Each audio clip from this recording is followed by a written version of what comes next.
पार्श्वनाथ ने कहा, पार्श्वनाथ भगवान ने बहुत अच्छे उपदेश दिए, महावीर भगवान जैसे उपदेश उन्होंने भी दिए, पर कब दिए हैं ये कल देंगे वो उपदेश। आज तो उनकी एक दीक्षा की बात है। दीक्षा क्यों लेते हैं? सोनगढ़ी लोग कहते हैं, हम स्पष्ट बात करते हैं, वो क्या कहते हैं, हमारा विरोध क्यों है सोनगढ़ से? वो ये कहते हैं कि हम अगर मान लीजिए दीक्षा नहीं ले तो अभी मुनि बन जाएंगे। बनारसी दास जी ने इसका प्रयोग किया। 5 लोग एक कमरे में नग्न बैठते थे, उन्होंने अपने अर्ध कथानक में लिखा है, और वो ही कहते हम मुनि बन गए। ऐसे मुनि नहीं बनते, मुनि बनने की एक विधि होती है।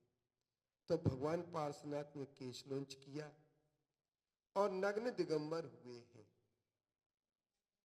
ये भगवान महावीर पार्श्वनाथ ने नग्न दिगंबर होकर के साधना की, इसके लिए तुम्हारे पास क्या प्रमाण है?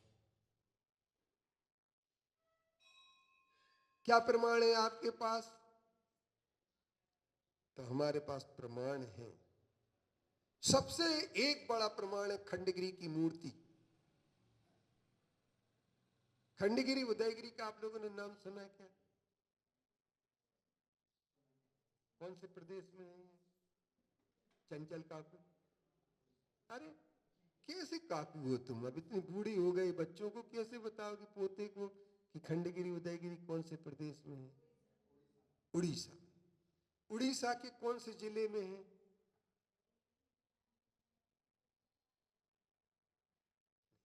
कटक जिले में।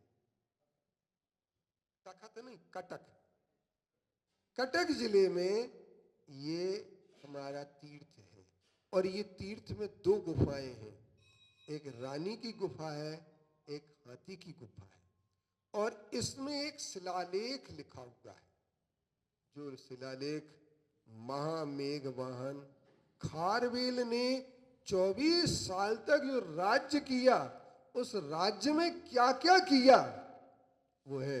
और उसमें ये लिखा है कि नंद वंश के राजाओं के ने जो भगवान पार्श्वनाथ की मूर्ति ले गए थे महामेघ वाहन खारवेल, उन्हें युद्ध करके वापस लाया, और वो मूर्ति नग्न दिगंबर है।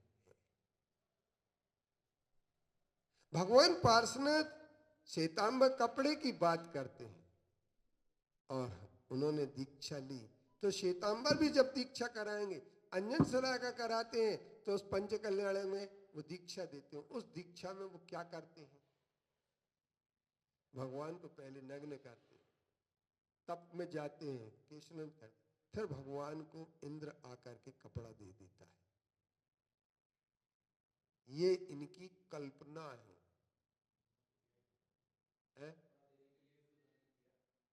नहीं, नग्न तो किया, परंतु कपड़ा दिया कि नहीं दिया इंद्र ने? निर्ग्रंथ हुए बिना मुक्ति नहीं होती है वस्त्र के, और भगवान पार्श्वनाथ ने निर्ग्रंथ दीक्षा ली है। वो मुनि बने हैं, उन्होंने मुनि बन के 28 मूल गुण की साधना। अब कुछ लोग हमारे यहाँ मुनि ना बने, इसका प्रबंध बहुत अच्छा करते हैं कि कोई मुनि ना बने।